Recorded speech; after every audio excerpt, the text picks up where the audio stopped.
Hey, what's up? Jigxor here. Ever wondered how a few words can turn into a whole bunch of different images?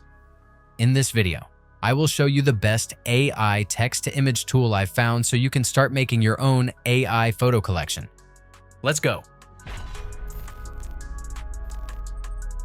Even though there are tons of AI programs that turn text into pictures, I picked this one in particular. It's newer than its competitors, but already packed with advanced models and features to help you create consistent characters for your content.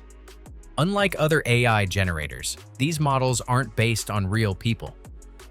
They're custom-made and you won't find them anywhere else, so your characters will feel truly original. Yes, it costs money, but it's not much compared to other AI tools, and it's definitely a good investment if you plan to use it a lot.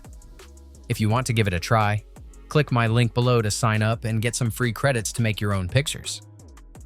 Creating unique and consistent AI characters depends on how well you write your instructions. A prompt, which is just the text you give to the AI, needs to be very detailed, including things like their body type, build, and even what they're wearing to get the best possible results.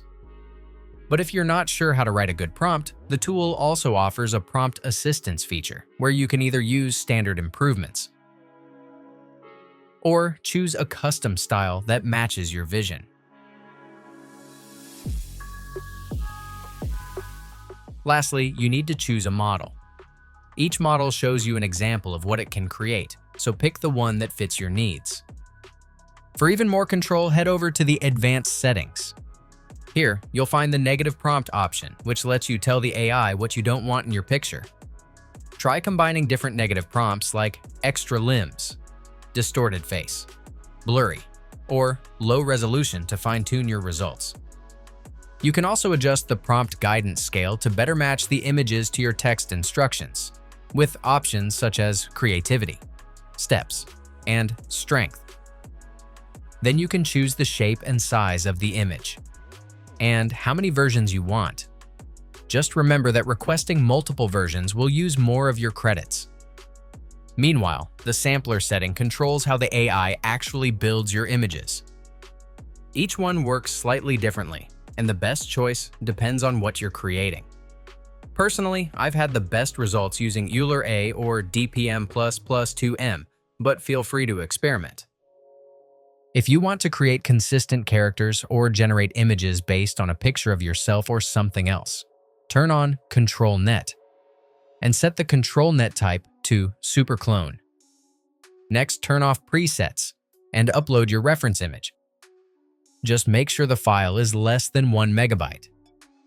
After uploading, simply click Generate and wait for the AI to create your images. Let's check how mine turned out. As you can see, the images are much improved, while still retaining enough of the original to keep the characters consistent. Remember, all the images you create are stored in your albums, so you can view or download them whenever you want. That's it. If I could help you, feel free to give this video a thumbs up, and don't forget to subscribe. If you have any questions about the video or want me to create a tutorial about another topic, leave a comment below. See you next time. Bye.